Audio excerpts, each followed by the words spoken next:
Welcome to the debate. ఇవాళ మనం రెండు ప్రధాన అంశాలు డిబేట్ చేయాల్సి ఉంది. ఎందుకంటే రెండు కూడా ప్రధానమైనటివి.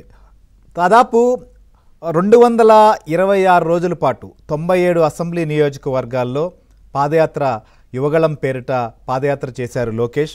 3132 కిలోమీటర్ల పాటు ఆయన పాదయాత్ర సాగింది. ఇవాల్టికి ఆ పాదయాత్ర 2 ఏళ్లు పురస్కరించుకున్న నేపథ్యంలో ఆంధ్రప్రదేశ్లో దీనికి సంబంధించినటువంటి పార్టీ క్యాడర్ కావచ్చు, ఆయన అభిమానులు కూడా దీన్ని గుర్తు చేసుకుంటూ సంబరాలు చేసుకున్న సందర్భం ఒకటి.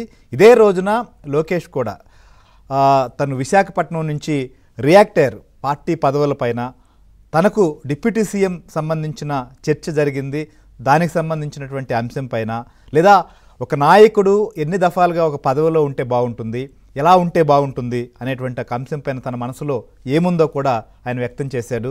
అంతేకాదు కేసుల రెడ్ బుక్ కావచ్చు, లేకపోతే పార్టీలు మారినా పార్టీల సంబంధించినటువంటి వ్యవహారంలో, లేదా వాళ్ళు కూటమిలో ఉన్నటువంటి పార్టీల్లోకి వచ్చి రావచ్చు, లేకపోతే రాజకీయ సన్యాసమే చేయొచ్చు, కానీ తప్పు చేసినటువంటి వారిని వదలం, దానికి సంబంధించి ఏం చేయబోతున్నాం అనే అంశాలు కూడా మాట్లాడారు.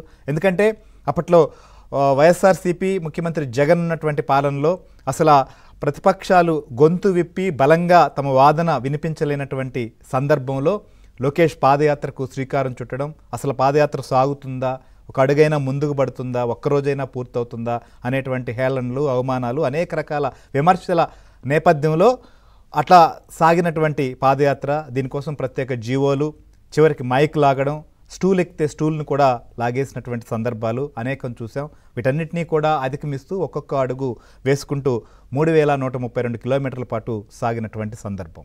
సో ఒకవైపు ఈయన చేసినటువంటి పోరాటం అయితే, ఇంకొక వైపు సొంత పార్టీలోనే విభేదించి పార్లమెంటు సభ్యుడిగా ఉన్నటువంటి రఘురామకృష్ణరాజు అప్పట్లో పార్టీని విభేదించి ప్రజలకు సంబంధించినటువంటి విషయంలో ప్రశ్నిస్తూ రచ్చబండ ఏర్పాటు చేసి తనదైన శైలిలో పోరాటం సాగిస్తూ, ఇంకొక వైపు లీగల్గా జగన్మోహన్ రెడ్డి కావచ్చు, మిగిలినటువంటి వారు ఏ విధంగా కేసుల నుంచి తప్పించుకుంటున్నారు, వాటి స్టేటస్ ఏంటి, వాటిని ఏ విధంగా విచారించాలి, ఏ రకంగా తప్పు చేసినటువంటి వారికి శిక్షలు పడాలనే అంశం పైన కోర్టుకు కూడా వెళ్ళారు. దీనికి సంబంధించి కూడా సుప్రీంకోర్టులో ఇవాళ కొన్ని కీలకమైనటువంటి ఆదేశాలు కూడా వచ్చాయి.